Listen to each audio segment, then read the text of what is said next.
Welcome to the Doubles Only Tennis Podcast, where you learn the best doubles strategies to improve your game and win more matches. I'm your host, Will Boucek. This podcast, my website, and my weekly newsletter all focus on the goal of better understanding the sport of doubles and helping players like you improve faster through actionable advice that you can use in your very next match. My goal is to provide the best doubles strategy resources in the world. And to do that, I study, analyze, and work with players at every level of the game, all the way up to the ATP and WTA tours. If you enjoy this podcast, I've created doubles strategy products that go even deeper if you want to take your doubles knowledge to the next level. At the end of this episode, I'll explain more about them, or if you want to learn more now, go to thetennistribe.com/products. Here's today's episode. You're about to hear my interview with Coach Peter Freeman. Peter has the highest level of USPTA certification that you can get. He has coached Division I college players, produced state and national champions, and been awarded the USTA Georgia Pro of the Year. But more recently, Peter has become really well known for his online presence. So I had Peter on to talk about his online tennis conference that he hosts every year called TennisCon. And this is the 8th year of TennisCon. So in honor of that, I asked Peter to pick some of his favorite doubles lessons and doubles presentations from TennisCon over the years and go over those with me on the podcast. So for the first several minutes, you're going to hear us talk about TennisCon 8, how to sign up, which you can do in the show notes, and what to expect. We really do sell it a little bit. But there's a reason for that. If you know me and if you've listened to the podcast for a while, I do not come on here and sell things that I do not believe in. And I believe that TennisCon 8 is honestly one of the best values you can get in tennis as a club level player. So we talk a little bit about that. And then we go over the top 8 lessons that Peter has learned from TennisCon. Again, doing this for coming up on the 8th year. So you're going to hear lessons from Gigi Fernandez, Jorge Capestany, who have both been on the podcast before, doubles legends like Roy Emerson, Ian Westermann, who's also been on the podcast before, and a few others. Some of these lessons are about positioning. Some of these are about how to poach. There's a few about shot selection and different tactics. And they're all things that you can apply to your own doubles game. So this is going to be a really good strategic episode. And of course, we do want you to sign up for TennisCon 8 as well. So without further delay, enjoy this conversation. And I hope you learn a lot from Peter Freeman. Hey, everybody. Welcome to the show. Today, we have Pete Freeman on. Pete, welcome. Thank you, man. I'm excited to be here. I'm excited for this conversation, too. We chatted last week on your YouTube channel, Crunch Time Coaching, which we'll link to in the show notes so people can check that out. And we've chatted a few times this year, actually, and our audiences have both enjoyed a lot of those conversations. So it's good to get you introduced a little bit more to my audience for people who aren't familiar with you. But we've got one of the biggest events coming up of the year for club level doubles players. And it's one of my favorite events that I've presented at a few times now, and it's TennisCon 8. So I want to start out for people listening. We're about to share 8 different doubles lessons from the previous years of TennisCon. But before we get to those doubles lessons, Pete, if you can share with us what to expect this year from TennisCon 8. Yeah, so TennisCon 8, and that's why we're going to go through 8 tips. I'm really excited that we're in our 8th year, and I get more excited about it every year because it's about helping totally obsessed tennis players. I find that the people who really get into it and get excited, they're not your normal tennis player. They really they eat, breathe, sleep tennis. And so really fortunate to be able to work with people like yourself and Gigi Fernandez and Ryan Reedy from 2 Minute Tennis. And you can pretty much just think of anybody who's got a pretty good following online who gives a great value, and they're part of TennisCon. So it's, these passionate tennis coaches connecting with passionate players, trying to help them in all areas of tennis where they have a technical problem, a problem with strategy, if they need to get fitter on or off the court. It's all there in TennisCon, and that's the beauty of it. Mm-hmm. Yeah, and it's like for people listening, it's just really a no-brainer to sign up for. It's so how it works, and we'll include a link in the show notes. You enter your email, it's totally free to sign up, and you get access to it's like 40 plus coaches. Is that right, Pete? That's correct. So 40 plus coaches. The lessons are released over the course of a week.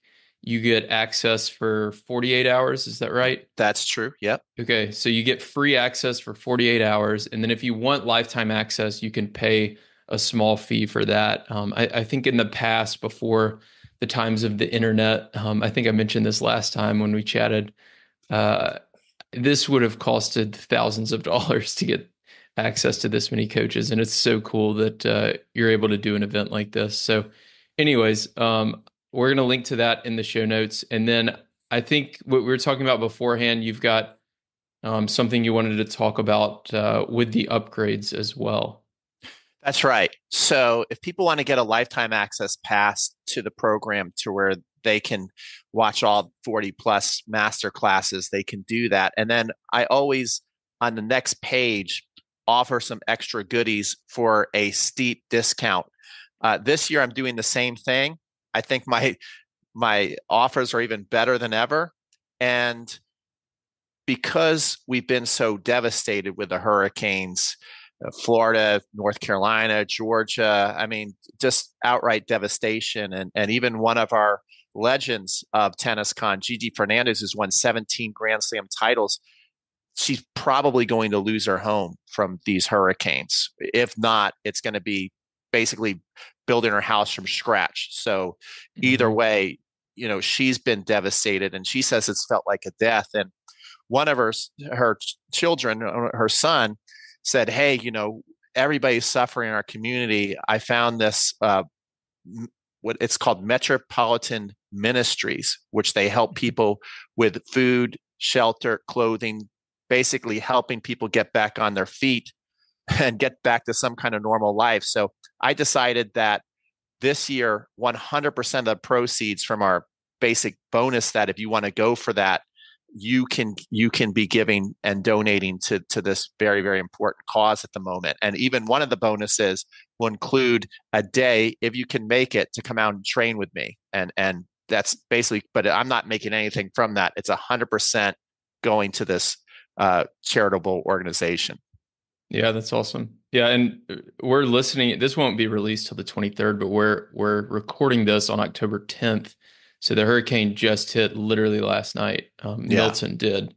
I know the other one hit last week. So that's an awesome way to contribute and get a lot for your tennis game. So yeah, and just one last thing on that. I mean, the news moves so fast, and so maybe in a couple of weeks they're still not talking about this story. But when you go through what these people are going through, this is going to take them, certainly months, some people years. Some people will never recover from this and get back to what they once had. So, especially because Florida is one of those states where it's very hard to get insured for your home. So, just because it might be out of the news cycle by the time you're watching this video, I mean, people are still suffering really hard out there. Yeah, 100%.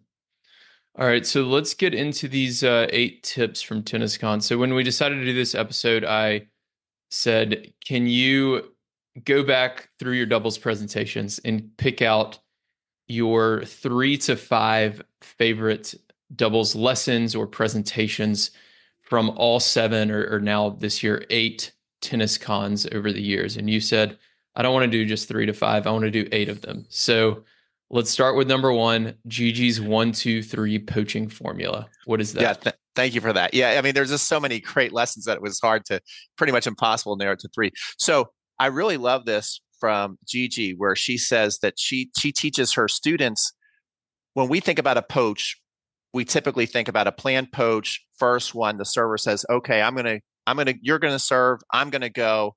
That's a planned poach. That's the way we traditionally think about it. Gigi Mhm. says basically you can plan a poach out within the first 3 shots. And that kind of just makes you less nervous about poaching. You can go on ball number 1, ball number 2, ball number 3. So you basically tell your partner that. And then when you go, your partner's automatically going to back you up. So even if you leave at the wrong time, which a lot of people are fearful of, like, what if I leave at the wrong time? Then we get burned down the line. We Mhm. know what ball you're going to poach on. So then you automatically back up your partner on the other side. And you can do this on the return or the serving side. And I thought that that's a really unique thing. And it's like such a no brainer. It's like, why haven't we thought of this before? I've never heard of Yeah. this before. Gigi talked about this 1-2-3 poaching formula. And by the way, Gigi's won 17 Grand Slam titles, but it's not like she is going, okay, this is what worked on the Pro Tour, so I want you guys to try this. She started to work at a club, I believe, in Connecticut. I think I have the state right. And she just saw the way that things were being coached and, what was working, what wasn't working at club level tennis. So her method is about helping recreational players. And the stuff that she puts into her method works at the recreational level, not necessarily at the pro level. Mm-hmm. Yeah, she's been on my podcast before. It's been a while. I should probably have her on again, but it's still to date. We just hit our 200th episode a few weeks ago, and to date, it's still one of the most popular episodes. I think it's like top 3 or top 5 or something like that. Her tips for recreational club players are amazing. So I've seen that before at the pro level a little bit, where it'll be the server's partner or returner's partner. I actually asked Caroline Dolehide this a few years ago. I saw her signal when she was the returner's partner. She signaled 2 behind her back. And I asked her after the match, what does the 2 mean? And she said, oh, I'm going after the second ball. So I'm not poaching on the return. I'm poaching after the return +1. So Mm-hmm. this is a really, really good concept that I think can work at all levels. So number 2 is Jorge's doubles dance. What is that? Yeah. So it's one of the hardest things, I think, for recreational players to get comfortable with, as far as looking for when you're either on the serving side of the ball or on the returning side, and you're the person up, not the person back, and there's a cross court rally. It's hard to get into that rhythm of knowing, when to go up and Mm, kind of challenge the person hitting the ball, and when to go back to make sure that if your partner, who's now the baseliner, hits at the net person, where the net person makes a great play, or your partner maybe didn't hit the greatest shot, at least you have a chance to defend it. So it's super important, because if you just stand there like a chess piece, and you're not making these moves, you're missing opportunities to poach, and you're also missing opportunities to defend. mhm, So we've all heard this before, I think, a lot, but I really like the way that Jorge demonstrates it in Tennis Con 8, where he went out and he filmed on the court. And the way he had his players learn this was to, when the baseliner hits the other baseliner, the baseliner on that side catches the ball to make sure that, okay, you've moved up in front of the ball. And then mm, when they hit it cross the other way, then the other person's supposed to move back and are up, and then you move back. So it yeah. gives you that timing to where you can understand, like, okay, now I understand this. This is the doubles dance. And it's easy to understand concepts to where you're like, okay, I get I'm supposed to do that, but it's hard to then actually do it, especially in a match. So I love this, because lots of tips that you hear, like, okay, I got to do that, but then you're in a match, things are moving too fast, you never get it, to where slowing it down, having the ball caught and hit back and forth, and now we got it. Okay, now let's do a Mm, rally slow. Okay, now we have it. Now let's play some points. So it's just a great progression he shows. hmm. Yeah, so this is coming up for TennisCon 8. This is This a coming up for Tennis okay. Con 8. Yeah, this is a Okay, new one. I'm definitely going to watch that, because this is a concept that I've actually struggled to teach myself. Like, we ran a doubles camp in New York several weeks ago, and I taught it 2 different ways. I taught it where the player kind of tracks the ball. So when the ball's back at the baseline and your partner's hitting, you're back in the service box. But when the ball's on the other baseline and your opponent's hitting, you're forward in the service box. And like that works for some people. But then with other players, I told them, okay, look at the other net player. And if they're moving back, then you're forward. If they're moving forward, then you're back. but I haven't found like a clean solution for this. And it sounds like Jorge might have at least something towards that. This is a really clean solution, and it's one of the toughest things to teach. It's a concept that, Yeah. again, is easy to understand, but to then get players to do it Hmm. is really hard. And Jorge admits, and this guy's a master professional. He's like, I've tried to Yeah. teach this for years, and I finally came up with this drill, and this has worked the best. Okay. Yeah, I'm definitely watching this one. That's awesome. Okay, number three is Ian Westermann's Angels in the Outfield. What is Yeah, that? Ian gave a great presentation. Again, it's from this year, so not Okay. everything is from previous tennis cons I have on the list. And what I loved was he didn't call it Angels in the Outfield, but I'm calling Angels in the Outfield, to where uh, he showed some really strong 4-5-5-0 players that play on. He's got a YouTube channel also called Real Tennis. I don't know if you've checked that out. And uh, one of the players that a lot of people might recognize his name is Scott. He's in his 50s. The guy's really, really good, and he's playing with other players at his level. And so they showed when lobs would go over someone's head. And at recreational tennis, especially 4-0 and below, we're always worried more like, was that my ball or your ball? What side should I be on, and where should I go? Where Mm. Ian said, look, they're not really doing that at this level. They're always naturally both moving towards the ball. So the lob's going up, both, maybe one player is more responsible than the other player, and we're not going to really get into that now. But he basically said, look at the advanced level. They're both gravitating towards the ball. And when I did this interview with him, I happened to go to a Braves game. And I Hmm. noticed that when there was a pop fly, even if it went to the left fielder, usually the center fielder was pretty close most of the time to back them up in case they didn't catch it, if there was any kind of confusion.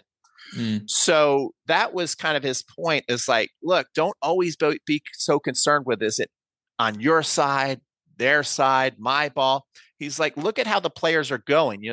They're clearly sometimes crossing way over the middle line, where sometimes we just divide the court in two sections. Like, this is my side, that's your side. You must have messed up because the ball passed you on your side. Yeah. And he's like, he's basically saying, don't look to play the blame game. Like, well, that wasn't my fault because it was not, it was on their side. It's like, you want to be instinctive. You want to flow to the ball. Of course, there are certain balls that should be one person's ball over the next, but the more you're just gravitating towards the ball and then knowing where to go after, let's say your partner hits it, then that would be another thing. After they backed up their partner, if their partner got it, then they would know exactly where to run to basically cover the next shot. So I thought it was really, Yeah. really awesome because he showed it. He just didn't talk it. He showed it in our interview, and I thought it was great. That's cool. Yeah, I was working on basically that exact lesson the other day with a college level team. So this is not even 4-0 or lower. These are like 5-5, 6-0 players. Um, and yeah, I think that even at that level, what you talked about, they gravitate towards the ball, I think better than maybe the lower level players do, but they were still having trouble as to where to go after the shot is hit. So in this case, the ball dropped, the player at the net couldn't get to the overhead, so they let it bounce. Then the baseline player had a forehand, but then they weren't sure which side to be on afterwards. Mm-hmm. So there's a lot at play there, and I think that uh, finding those instincts and working with your partner on it is super, super important. And a lot of that communication comes before you even step onto the court, to figure out your ideal situations and court positions. So, um, number four here, Roy Emerson, play for your partner. And then it looks like he's Yes. got a little bonus here as well. Yeah. So this is one of my favorites. He's like, you play doubles for your partner. Yeah, I got to interview Roy. He was part of some of our first tennis cons. I also made a course called Legends Guide to Tennis Mastery. I also got to play at the Tennis Fantasy Camp. So, I mean, I've heard him say this a bunch. Tennis Fantasy Camp, if you don't know about it, they do in October. It's all men, like 100 plus men, and you play for a legend. So, like the year I played for Roy on his team, one of my other coaches was Rod Laver. So, I mean, just imagine that. And what he meant by that, and as I really think back at my junior and especially college career, when you more play doubles in college, I can say I probably didn't fully understand this, because a lot of people start out playing tennis in singles. So you're always thinking of yourself and what's a good shot and what feels good right now. What shot, if I hit, would feel good? Where's the highlight? You know, one of the most exciting things to do in doubles is to pass someone up the alley. Like, it's like a slam dunk in basketball. And not to say you should never do it, but we kind of sometimes maybe do it too much, or we do it at the wrong time. And so Roy basically said, you know, you don't play doubles for yourself and your own highlights. You're always trying to think, is this shot going to set up my partner for success? Is it going to give them a poach? Is it going to keep them safe at the baseline? And even going back to Gigi, one of the most interesting things she ever told in interviews, and she's done this more than once, is she said, you know, I didn't particularly enjoy playing with Martina Navratilova, even though she won a Grand Slam with her. And the point she made was, you know, it was an honor to play with her. I liked her. We're friends. But number one, if we lost, it's kind of my fault, because she's Martina Navratilova, and I was more new on the tour. So it's like, oh, it must have been Gigi Fernandez's fault. And plus, she said, Martina was so talented that she would choose shots often that she wasn't expecting as her doubles partner. So she felt that she was off balance and sometimes left out to dry, because she's like, I'm surprised you hit that shot, you know, because if you hit it on this other side, or maybe at the person's feet, or whatever Gigi thought would have been the right doubles play, I would have felt more comfortable and in place and ready to make a play. So that's what that means, playing for your partner. And I think it's definitely something you have to really focus on, because let's face it, when we wake up in the morning, we're playing a match. I don't know about you, Will, but if I'm going to play a match, I'm excited, I'm pumped up, and I'm thinking about me. I want to play well. I want to walk off if people are going to be there watching, I want people to come up and say, man, Pete, you played great today. I'm sorry. That's just the way I look at things. But it's not necessarily the best doubles trait to always be looking for the highlights and to get all the aces and everything. Lots of times there's a better shot you can play that's less glamorous, that helps your partner more. And the more you do that as a doubles player, you're going to win more matches. Now, I like that. Yeah. And another thing that Roy said, he goes, you should never miss a return. You know, he's basically like, his mindset was like, don't miss a return in doubles. Of course, he's got a big sense of humor, so he's joking a little bit, but he's kind of serious about it as well. He's like, look, in doubles, get the ball back, make them play balls, you know, if you want to break serves. And then the final tip is the Aussies. If you ever went to a tennis fantasy camp, if you're out there and you happen to be listening, like I actually went to that, because a lot of people who are, you know, out there over 40, they've gone to this over the years. And the Aussies have a great sense of humor, and they often kind of make fun of each other, but they know that it's lighthearted. And in tennis, we know how nervous we can get. And one thing Roy would say, you know, to his partner, but joking, just trying to break up the tension, he'd be like something like, if you decide you want to make a return, I won't be angry. You know, so now to some people that would hurt their feelings and that would send them into a tailspin. But Aussie to Aussie, they would kind of like laugh at each other, like, all right, man, I get you. And that would loosen them up. Yeah, I like that a lot. The play for your partner phrase is interesting. And I think there's like specific questions that, well, I guess to take it back to what you said earlier. So when I wake up and do have a match that day, I think you're right. Like I go into the match thinking, okay, I want to walk away from this match knowing, like feeling good about how I played and knowing I did everything I could to win. The thing that drives me the most crazy is when I go out and play a match and I make strategic errors. I don't mind double faulting. I don't like it, but I don't mind it. It's just an execution error. But if I, don't recognize during the match that we should have been playing two back on the return and I realize it after, or I hit that down the line shot when I shouldn't be and I'm going for too much, that drives me crazy. So I think this is one of those questions that maybe I start asking myself after each point or each game, periodically, was I playing for my partner there? Mm-hmm. And I think that can help you improve your shot selection and your court positioning and all this strategy over time. So I like that a lot. So the next one, number 5, is for me. Yeah. It's Yeah. it's It's not you, it's me approach. yeah. So we did an interview last week, and you said something that really I thought was pretty ingenious. To where, just like you said, you just mentioned like you really like strategy, you really like analyzing the matches, making in-game adjustments, and now most people who figure themselves to be a great tactician, they often will be thinking, I'm a great tactician. My partner's a little more experienced. I should go tell them, hey, why don't you stand over here? Or why don't you hit over here? Or let's poach, like basically being the conductor and saying, let's do this because I know better. and Yeah. and I love how you basically would turn it around. You would say something like, I'm having trouble hitting this serve over there. Do you mind if we play I formation for a little bit so that, you can help me hold serve easier because I'm struggling with this. And Hmm.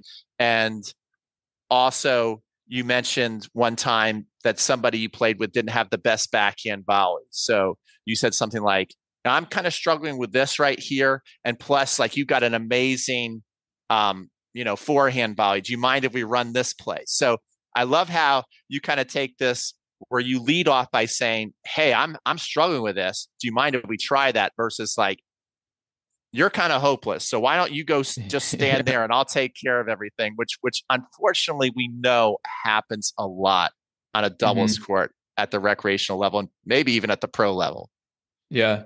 I can attest to the fact that it definitely happens at the pro level as well. Probably a little bit less often, but I know that that's happened at the pro level as well.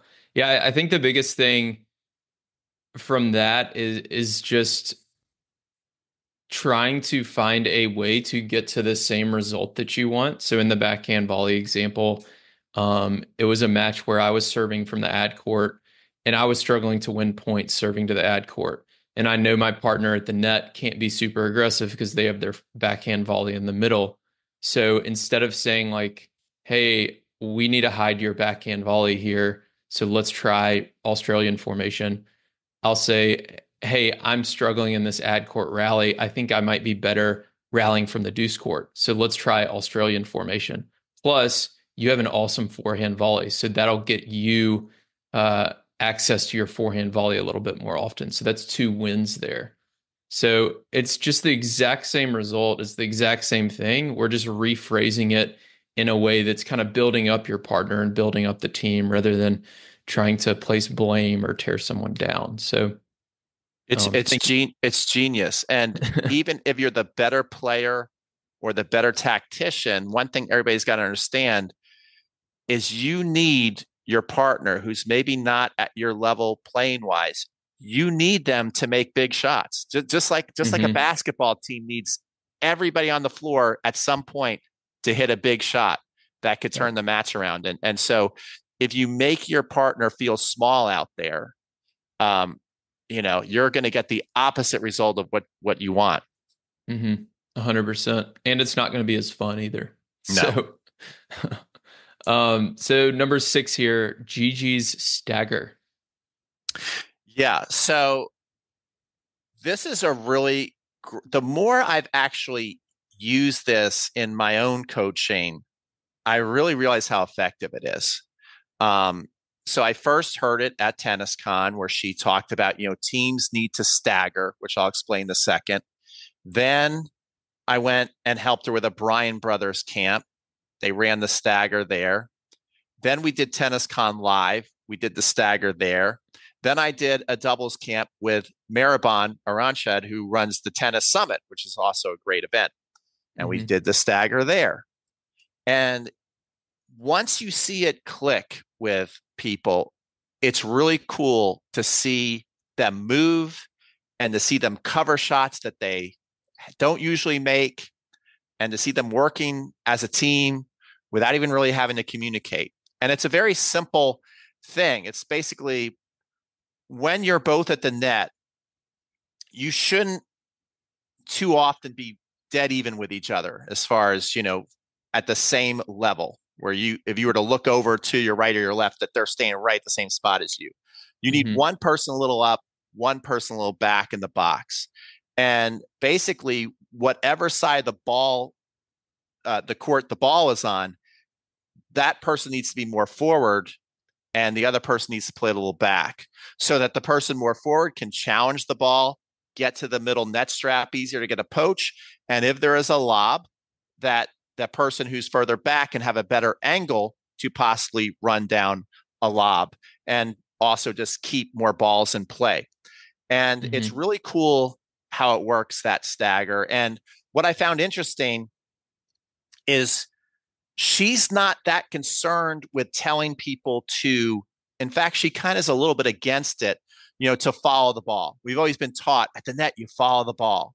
Yeah. And over the years, I think she just found it to be too confusing. And I think one of her pet peeves is recreational players tend to overcover the ball. So if the ball is moving towards the alley, basically the students usually would go, okay, I need to cover the ball, so I'm going to get right in the alley. And she would be like, no. Now basically what we're doing is we're opening up the middle a lot often. Yeah. You have no chance now to poach and be effective. You're just completely out of the play now.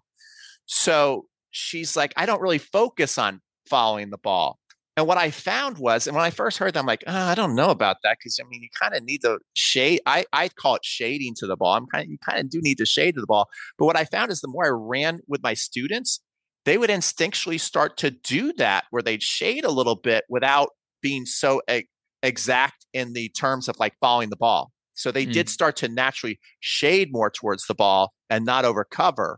And there wasn't many passing shots really when I watched these live ball points. So it's really, really cool. If you're listening and you don't quite get the visual, definitely either through one of the tennis cons or she's got it on video. If you ever go train with her, the stagger is super effective. Yeah. Yeah. It's something I think she mentioned in my podcast episode with her a while back. And uh, so for people listening, to clarify, basically, if you're cross court from the ball, you're the player that's further back and you're the one kind of covering the lob a bit more, because the cross court lob is the easiest lob because you have more court to work with. So you give up the down the line lob a bit more because it's a shorter court, it's a lower percentage shot. And I think this is super important for the club level, where we're not as agile as we used to be. We're not as fast as we used to be. So we can't, like a lot of the pros do, especially on the men's side, like you see behind me, both get right on top of the net, because those guys can get back to the baseline so fast. You can't put pace on a lob, right? So a 3-5 lob is the exact same as an ATP top 10 lob. It's not any faster or slower. What's faster is the player running back to cover it. So as club level players, we do have to, at times, against certain teams, decide how to handle that. And this stagger solution is a great solution for that. That's really, really good. I like that. I've never thought about that. The lob is the same speed, but the players are not. And that is very, very good point. It's it's something, because I've been big on the lob return recently, and I'm in the middle of writing a blog post on it and trying to make sense of it all.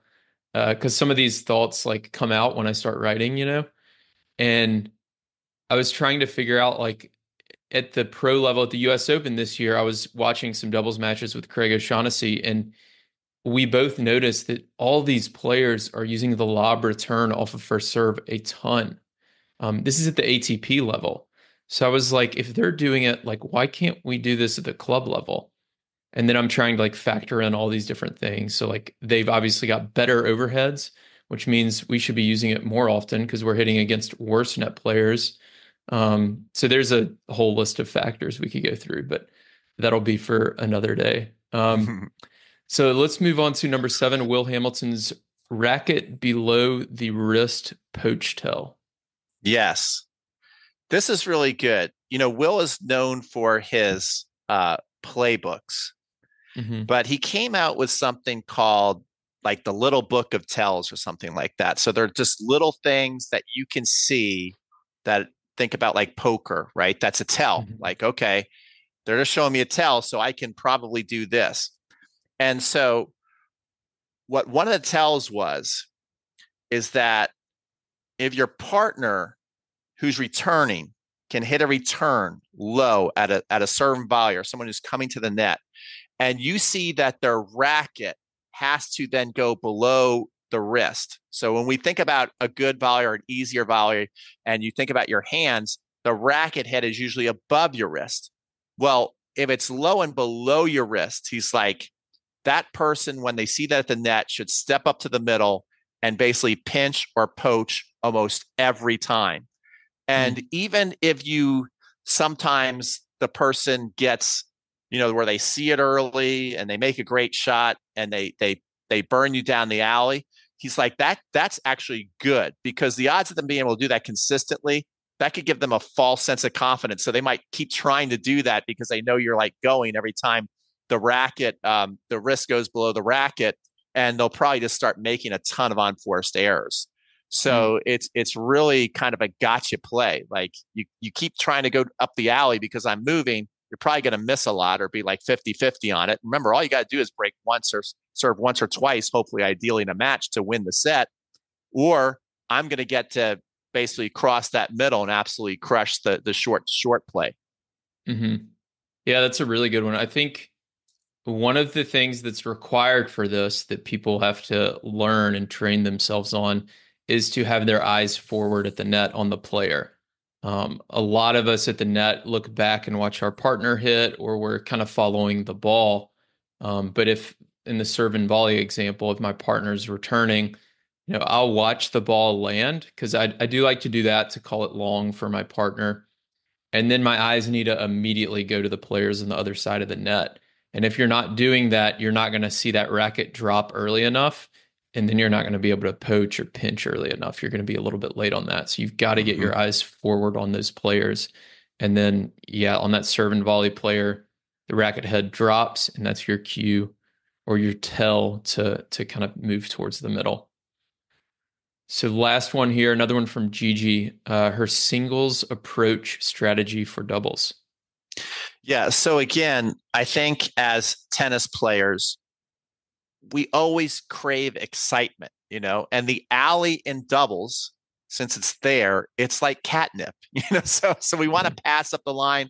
Lots of times we want to hit a great like angle approach shot that we aim towards the alley, and certainly lots of times it's a good play because you get them off the court and you can then hit to basically where they had to leave. But Gigi says, I want my recreational players to, when they get an approach shot, don't be aiming for the alley. Keep your approach shots in the singles court, because yes, it can feel awesome to hit that shot, to get that alley ball. And sometimes some good things can happen.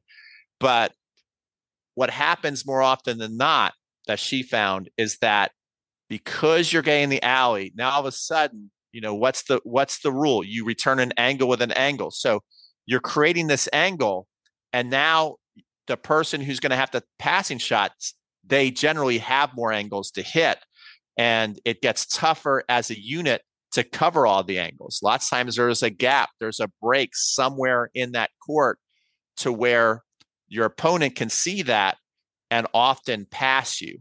Where if you keep it in the singles court, you cut down on all those angles, there's less places for the passing shot person to go. There's a greater chance that now you and your partner, especially if you're in that stagger position, are going to be able to get a really good look at a volley. You're going to be able to volley above your waist. And now you're in the driver's seat. I got to interview John Newcomb, and he basically says, when I was playing, if I had a volley above my waist, I'm not losing the point. Like, I'm going to win the point every time if I get a volley. So that's the goal. Like, if I can set myself up, be my partner in that, make the opponent have to hit up, we get to hit down, great things are going to happen. Mm-hmm. Yeah, I think in general, I really like that a lot. And I think in general for club players, there's almost no time ever that I would recommend actually aiming for the doubles alley, approach shots, certainly. And that makes a ton of sense. And then you get into the stagger formation like you're talking about. You're taking away their angles, not only to hit a passing shot, but you're also creating an easier angle for them to lob off of too. If you take them, say, super wide in the deuce court, they can just lob it back up cross court, and they've got tons of room to work with on that lob. Whereas if you hit more through the middle, that lob angle isn't really there as much. So really good advice there from Gigi. Awesome. So that's all 8 doubles lessons. So Pete, tell us, when does TennisCon 8 start? So today, people are listening to this. It's going to be Wednesday, the 23rd. Tell us when TennisCon 8 starts and anything else we should know. Yeah. So TennisCon 8 is going to start October 28th. That's a Monday. We basically go Monday. We also have a kickoff party on the 27th at night. But we basically go through the week, usually Monday to Saturday or Sunday. We give you guys a chance to kind of binge watch it on the weekend. But all the sessions will be released Monday through Friday. We have some great pre-recorded stuff to where the coaches go on the court. Like, I thought one thing that was so awesome this year is I got Brady Height, and his last name is perfect because he's like, I think he looks like he's 6'8", something like that. He actually gave a lesson. I rolled the dice. I'm like, hey, Brady, what do you think if you do a lesson on how to beat tall players? He's like, I'll do it. So he gives secrets on how to beat tall players. Ryan Reed. That's cool. Yeah, Ryan Reed is talking about how to master the net. Jorge gave a great doubles lesson. You give a great doubles lesson. I mean, there's just so many amazing sessions that really, if you take advantage of one session, maybe even 5 minutes of one session, if you truly take advantage of it, use it, practice it, eat, breathe, live it, you're going to get your money's worth just off of one lesson. But to think that you got 40 master classes, and I think that's what's becoming more and more valuable. If you go on Instagram, you go on YouTube, everything's basically trending towards a short video. And they're great. They're like nice little bites you can eat. And you go, that was yummy. That's a good tip. That was fun to watch. My dopamine's flying high. But it's really not going to help you out there in a match, where if you watch a lot of these master classes, it's really taking the time to explain, the science behind everything, why you do it, the process on how to do it, the drills on how to practice it, the things that can go wrong, the things that go right. So you really go, okay, now I really understand this concept, and I see the roadmap ahead of how to get myself to the next level. And that's what I just so grateful for, to be running this event. Yeah, so cool. Yeah, I'm looking through all the talks right now, and yeah, I mean, there's nutrition on here, Pilates, like stuff that's tennis related, but kind of something you might not expect from something called TennisCon. But then, of course, serve checkpoints, how to hit a kick serve, two-handed backhand masterclass, a bunch of different stuff here. So we'll link to all of this in the show notes so people can sign up. Again, it's totally free for a limited time. And then if you want to upgrade, you can do that for I don't remember the price exactly, but it's just something ridiculously low for the amount of access to these coaches that you get. And then on those, what are they called, products at the end, you can contribute to the Hurricane Relief Fund as well. So that's right. After you purchase, I do this every year. I give some really great bonus training that you can access for a steep discount. They're basically called one-time offers.